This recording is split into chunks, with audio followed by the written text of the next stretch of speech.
नमस्कार, आप सभी का स्वागत करता हूं अपने YouTube चैनल सुरेंद्र सिंह बोरा में। साथियों, प्राथमिक शिक्षक भर्ती की बात हो, अगर उसके साथ कोर्ट केस की अगर बात न हो तो कहीं न कहीं उसके साथ नाइंसाफी होगी कि प्राथमिक शिक्षक भर्ती के साथ नाइंसाफी हो। तो ऐसा ही आज हम बात करते हैं, क्योंकि मध्य प्रदेश में विधानसभा चुनाव संपन्न हो चुके हैं और बहुत सारे लोगों के कमेंट्स आ रहे थे कि 20 तारीख को मध्य प्रदेश एमपी टेट वर्ग 3 से जो बीएड नवनियुक्त शिक्षक हैं, जिन्हें 6 महीने, 7 महीने, 8 महीने, 2 महीने, 3 महीने नौकरी करते हुए, यानी कि नियुक्त हुए और शिक्षक के पद में नियुक्त हुए, नौकरी करते हुए हैं, तो वो लोग जो है 20 तारीख को बाहर हो जाएंगे। इस तरीके के बार बार कमेंट मेरे पास आ रहे हैं। तो साथियों, सबसे पहले तो मैं आपसे कहता हूं कि आप लोग कैसे हैं, आप लोगों की दिवाली कैसे गई और आप लोगों के जो टेम्परामेंट है वो टेम्परामेंट कैसा है, क्योंकि आप लोग अधिकतर जो भी हैं डीएलएड वाले साथी हैं या डीएड वाले साथी हैं, तो आप लोगों की दिवाली अच्छी गई होगी, आप लोगों ने राजी खुशी दिवाली मना ली होगी और आपका टेम्परामेंट भी बिल्कुल उसी हाई लेवल पर होगा। तो मैं निश्चित रूप से कहता हूं कि आपको भी सफलता मिले, लेकिन ऐसे सफलता ना मिले कि किसी की नौकरी को खा करके। सीधी सी बात करता हूं कि किसी की नौकरी लेना ये कहीं से कहीं तक भी जो है कि इंसानियत नहीं है। सबको जीवन जीने का अधिकार संविधान की तरफ से भी मिलता है और सबको नौकरी करने का, यानी कि आजीविका चलाने का भी अधिकार संविधान ही देता है। तो ऐसे में आप लोगों को नहीं करना चाहिए, लेकिन आपका टेम्परामेंट हाई है, उस बात को ठीक है, वो टेम्परामेंट हाई रखिए। उस टेम्परामेंट को किसी अगली जो है कि नियुक्ति प्रक्रिया के लिए बचा कर रखिए, क्योंकि जहां तक आप कोर्ट कचहरी की बात करते हैं तो निश्चित रूप से पता है कि जो नया रिक्रूटमेंट आने वाला है वो भी नया रिक्रूटमेंट भी बंद हो जाएगा। जब केसों की बात आती है, क्योंकि मध्य प्रदेश में 51,000 शिक्षक पदों पर भर्ती आने वाली थी, लेकिन 51,000 पर नहीं आ पाई, क्योंकि ये भर्तियां जो है कि high court, supreme court, high court, supreme court में ही उलझ गई हैं। तो आज हम बात करते हैं कि जो मध्य प्रदेश में केस नंबर 13768/2022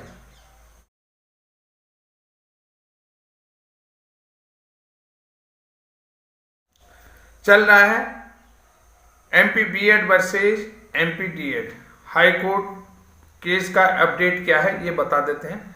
कि सीधी सी बात है, आपको पता है कि जस्टिस शील नागू जी की कोर्ट में और देवनारायण मिश्रा जी के कोर्ट में इस केस को सुनाया जाएगा और ये जो लिस्टेड है 33 नंबर पर लिस्टेड है। 21 नवंबर को इस केस को सुना जाना है। इस केस की सुनवाई 21 नवंबर में, क्योंकि तब ये कह दिया था कि फाइनल जो डिसीजन होगा वो 20 से 25 तारीख के बीच में इसको कभी भी फाइनल किया जाता है। तो निश्चित रूप से जो है कि 21 तारीख की डेट लगी है। अब सबसे पहली बात है कि इस केस में सुनवाई होगी या अगली नेक्स्ट डेट मिल जाएगी। देखिए, सुनवाई होने के कम चांसेज हैं, क्योंकि सुनवाई 21 तारीख को लिस्टेड तो हुआ है। क्योंकि सुनवाई होगी तो अगर सरकार का जवाब आ गया हो तो निश्चित रूप से जो है कि इस केस में सुनवाई आज होगी, और अगर सरकार की तरफ से जवाब नहीं आया होगा तो इस केस में नेक्स्ट डेट मिलनी निश्चित है। इस बात को मैं आपको बता देता हूं, क्योंकि बहुत सारे लोग कह रहे हैं कि सरकार से जवाब मांगा गया है और सरकार जवाब देगी। अभी तक का जो अपडेट कर रहा हूं कि मैंने बहुत सारे बीएड वाले साथियों से पूछा भी कि सरकार का जवाब सबमिट हो चुका है या नहीं हो चुका है। सरकार बोला कल तक दे देंगे। मैंने कहा आपके एडवोकेट को तो पता होगा कि जो सरकार के एडवोकेट हैं, जो सॉलिसिटर हैं गवर्नमेंट के, तो सॉलिसिटर एडवोकेट जो सॉलिसिटर हैं, एसजी हैं, तो वो देखिए उनको देना चाहिए जवाब, क्यों उनको सारी चीज़ें पता रहती हैं कि कब देना है। अब यहाँ पर दूसरी बात यह है कि देखिए सरकार क्या कहती है, क्योंकि अभी जो है कि वहां पर आचार संहिता है। ऐसे में सरकार अपना पक्ष रखती है या नहीं रखती है, ये भी एक सोचने वाली बात है, क्योंकि आचार संहिता के बाद जो भी होते हैं सारे अधिकार, जो भी मंत्री होते हैं, विधायक होते हैं, उनके मतलब पावर जो है शून्य हो जाती है। आचार संहिता लगते ही कि यानी कि उनकी जो पावर होती है वो लगभग पावरलेस हो जाते हैं। चुनाव जैसे नामांकन होता है, आचार संहिता लगती है, तो उनके पास पावर नहीं होती। तो ऐसे में देखिए सरकार की तरफ से जो एडवोकेट हैं वो जवाब देते हैं या नहीं देते, ये भी एक बहुत बड़ी बात है। अगर हो सकता है सरकार ने जवाब दे दिया होगा, सरकार के एडवोकेट यानी कि सरकार पावर में तो है नहीं अभी, तो देखिए कि शिथिल है, यानी कि सरकार को शिथिल रख दिया जाता है। 6 महीने के लिए शिथिलता में चले जाते हैं 6 महीने पहले, लेकिन 3 महीने पहले ये शिथिलता में चला गए। तो इसी बीच इस केस की सुनवाई हुई। अब सरकार की तरफ से कोर्ट में जवाब मिला है, दाखिल हुआ है या नहीं है, नेक्स्ट डेट मिलती है। अब नेक्स्ट डेट कितनी मिलेगी, कितनी लंबी मिलेगी, ये भी आप सोच लीजिएगा कि हो सकता है डेट लंबी मिल जाए कि 21 तारीख को इस केस में, क्योंकि सरकार का जवाब नहीं आएगा तो सुनवाई होने मुश्किल लग रही है। आप ये भी देख लीजिए। और दूसरी तरफ बीएड वालों से कहा कि सर बहुत सारे लोग कह रहे हैं कि बहुत टफ सिचुएशन हो रखी है, बीएड वाले भी कह रहे हैं टफ सिचुएशन, और मैंने उनसे कह दिया कि ऐसा कहीं भी नहीं हो सकता है। देखिए क्यों नहीं हो सकता, मैंने कहा कहीं भी ऐसा आदेश नहीं आ सकता कि आप लोगों को नौकरी में से निकाल दिया जाए। अब ऐसा मैं क्यों कह रहा हूं, क्योंकि गवर्नमेंट जब तक दूसरा ऑप्शन नहीं तलाश सकती है तो यहाँ पर कोर्ट भी जो है कि दूसरा ऑप्शन इनके लिए तलाशेगी। मैंने आपसे कहा नहीं, जीविकोपार्जन का अधिकार भी संविधान ही देता है, सबको जो है कि जीवन जीने का अधिकार है, तो ये संविधान के आधार पर है, जीविकोपार्जन का भी अधिकार उनको है। जैसा कि मैंने 1993 के एडॉक टीचर उत्तर प्रदेश की बात की, एडॉक टीचर जिन्हें जो है कि 1,35,000 के आसपास सैलरी मिल रही थी, उनको जो है कि होना उनको कंफर्म था, मिलनी थी उन्हें जो है कि ओल्ड पेंशन, लेकिन उनको जो है कि उन वेतन के भी लाले पड़ गए, तो उन्हें क्या है संविदा में रखा जा रहा है। वो उनके लिए दूसरा ऑप्शन, क्योंकि उनको परमानेंट नियुक्ति नहीं दी गई, एडॉक में ही रखे गए। अब जो है कि परमानेंट नियुक्ति क्या था कि उनके पास जो भी था कोर्ट के आधार पर, लेकिन उनके पास जो आवश्यक न्यूनतम योग्यता थी वो कंप्लीट थी, उसके बाद भी उनका जो चयन को लेकर के विवाद था, तो उत्तर प्रदेश में उस चयन को लेकर के लगभग 2090 शिक्षकों का, बहुत सारे आप लोगों ने वीडियो भी देख लिया होगा, लेकिन सरकार ने उनका दूसरा इंतजाम करा, तो उसके आधार पर वो कोर्ट से हारे। तो आगे क्या होता है वो तो बात की प्रक्रिया है, लेकिन यहाँ पर जो है कि ये जो नियुक्त शिक्षक है इन्हें निकाल तो नहीं सकती, ये बात बता रहा हूँ, क्योंकि दूसरा इंतजाम पहले होना चाहिए।